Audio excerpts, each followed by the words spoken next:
பாக்யராஜ் சாரோட family members இப்ப இருக்கக்கூடிய வீட்ட காலி பண்ண போறாங்க அப்படின்னும், வேற ஒரு வீட்ல குடியேற போறாங்க அப்படிங்கிற மாரியான தகவல் வெளியாகி, எல்லோருக்குமே மிக பெரும் அதிர்ச்சியை ஏற்படுத்தியிருக்கு. என்ன காரணம்? என்ன நடந்திருக்கு? அப்படிங்கிற கம்ப்ளீட் டீட்டெயில தான் இந்த ஒரு வீடியோல நம்ம பார்க்க போறோம்.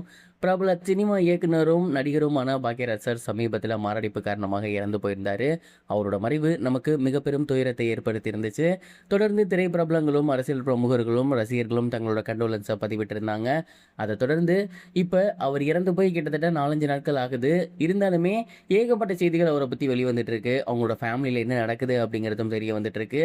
அந்த வகையில சமீபத்தில அவங்களோட ஃபேமிலில என்ன முடிவு பண்ணியிருக்காங்க அப்படின்னா, இப்ப இருக்கக்கூடிய வீட்ட காலி பண்ணி வேற ஒரு வீட்ல வெளிய போய் தங்கலாம் அப்படிங்கிற ஐடியால இருக்காங்களாமா. அண்ட் அதற்கு மிக முக்கிய காரணம் என்ன அப்படின்னா, பூர்ணிமா பாக்யராஜ் அவர்கள் இப்போ வரைக்குமே அவங்களோட ஹஸ்பண்டோட மறைவிலிருந்து வெளிய வராம இருக்காங்க. அதேபோல சாந்தனு அவர்களுமே இப்பவும் ரொம்பவே ஒரியோட இருக்காங்க. இதனால பார்த்தீங்கன்னா, கீகி வந்து ரொம்பவே மனசுடைஞ்சு போயிருக்காங்க. அவங்க 2 பேத்துட்டயுமே என்னதான் ஆறுதல் சொன்னாலுமே, இருவருமே இன்னமும் அதே ஒரு சோகத்திலே தான் இருக்காங்க. படுத்த படுக்கையாக இருந்தோ, இல்ல ஏதாவது நோய்வாய்ப்பட்டு இறந்திருந்தாலோ பரவால்ல. எப்பவும் போல காலைல ஜாக்கிங் போயிட்டு வீட்டுக்கு வந்தவரு சடனா இல்ல அப்படிங்கிறது உண்மையிலேயே யாராலயும் அக்செப்ட் பண்ண முடியாது.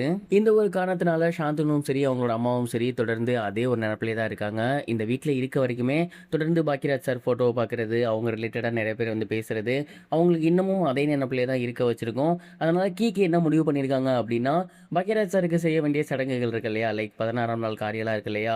இது எல்லாத்தையுமே முடிச்சதுக்கப்புறம் அவங்க வந்து மறுபடியும் இந்த வீட்ட காலி பண்ணிட்டு, அவங்க வீட்ல போய் கொஞ்ச நாள் ஸ்டே பண்ணிட்டு, சாந்தனு அவங்களோட அம்மாலாம் கொஞ்சம் ரெக்கவரி ஆனதுக்கப்புறம் மறுபடியும் இந்த வீட்டுக்கு வரலாம் அப்படிங்கிற ஐடியால இருக்காங்களாமா. அண்ட் இப்போதைக்கு அவங்க கிட்ட 2 பேத்துட்டயுமே இது விஷயமா பேசிட்டதாகவும், 16ஆம் நாள் காரியம் முடிஞ்சதுக்கப்புறம் இந்த ஒரு விஷயத்த கீகி இம்ப்ளிமெண்ட் பண்ண போறாங்க அப்படிங்கிற மாரியும் தெரிய வந்திருக்கு. அண்ட் கண்டிப்பா இது இப்போதைக்கு அவங்களுக்கு தேவை அப்படிங்கிற மாரி தான் நமக்கும் தோணுது.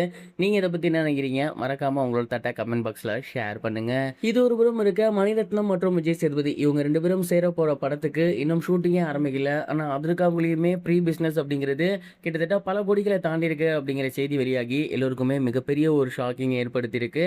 மணிரத்னம் அவர்கள் தக் லைஃப் படத்த முடிச்சதுக்கப்புறம் அடுத்ததாக விஜய் சேதுபதியும், சாய் பல்லவியும் வச்சு ஒரு படம் இயக்க போறதாகவும், அது முழுக்க முழுக்க ரொமான்ஸ் காமெடியாக இருக்க போகுது அப்படிங்கிற மாரி செய்தி வெளியாகி இருந்துச்சு.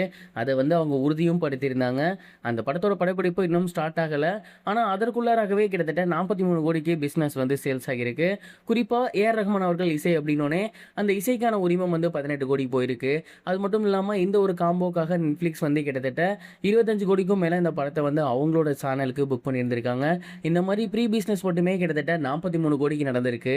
ஒரு படம் ஷூட்டிங் ஸ்டார்ட் பண்ணதுக்கு முன்னாடியே இவ்வளோ பெரிய ஒரு பிசினஸ் ஆகுறது அப்படிங்கிறது கண்டிப்பா மணிரத்னம் அவர்களால மட்டும் தான் முடியும். அது மட்டும் இல்லாம விஜய் சேதுபதி மற்றும் சாய் பல்லவி ஃப்ரெஷ்ஷான ஒரு காம்போ. இவங்களோட காம்போ எப்படி இருக்க போகுது அப்படிங்கிறத பொறுத்து இருந்து தான் பார்க்கணும். நீங்க இத பத்தி என்ன நினைக்கிறீங்க? கமெண்ட் பாக்ஸ்ல மறக்காம ஷேர் பண்ணுங்க.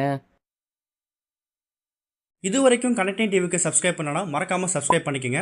உடனடி அப்டேட்ஸ் பெறுவதற்கு நோட்டிஃபிகேஷன் பெல்லையும் கிளிக் பண்ணிக்கங்க.